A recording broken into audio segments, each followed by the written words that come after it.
Hello, I hope you're doing well.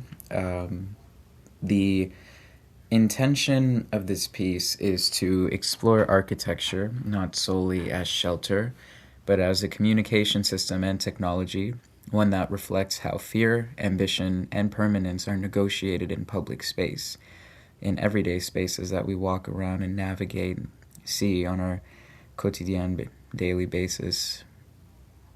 Architecture in this piece hopefully is framed as a stabilizing medium for fear, memory, and power. And in order to do so, I have written a poem. And the title of the poem is Do Not Name Me, Be Free. And it starts like this. Interpretation should not feel like invasion. I recently spoke to somebody who, grief filled in their words, welling in the tears that could not assuage the soil of the soul, said that they feel like a scared child. I believed that to be the most honorable thing and honest thing to have heard from them. To think that one is not a scared child is, in my opinion, to be delusional to the institution that has been built around you and that surrounds you to mirror your insecurity fully. To see buildings of heights unimaginable made so that humans' insecurity could be made into beauty, purified. That when they look at the reflection of all that caused them fear and inadequacy, they can see creation breathing through it in a way. A scared child lives within every single one of us, and we have made tall monuments that revere the smallest feelings we have. Our world is built to mirror what we fear so that we can face it. Our insecurity of fear stares back at us every day. Permanence. Permanence is a word we taught the stone before we taught it to ourselves.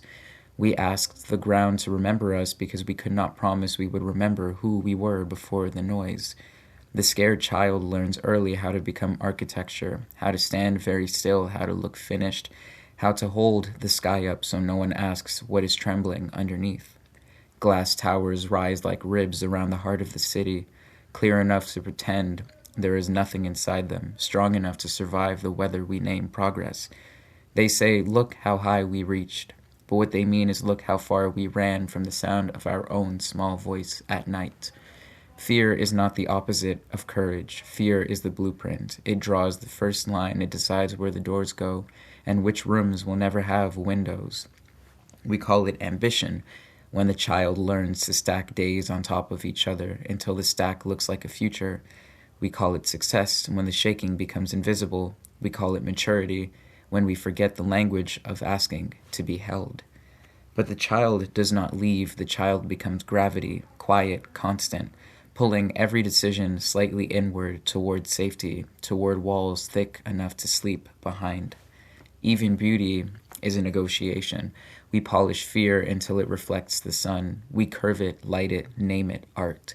We stand beneath it and say, this is what we made, as if making were not another word for coping. And still, something breathes. Between steel and sky, something breathes. Creation leaks through the seams of our defenses, like grass through concrete, like a voice breaking at exactly the wrong moment and becoming true.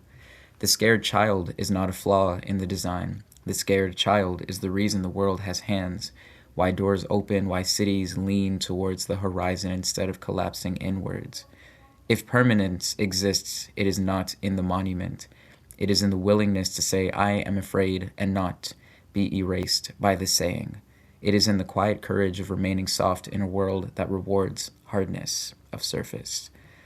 Every building is a confession. Every skyline is a diary we pretend not to have written. And every day, fear stares back at us from our own reflections, not to punish us, but to ask us if we are ready to let the child inside us step into the light without turning them into stone and monument.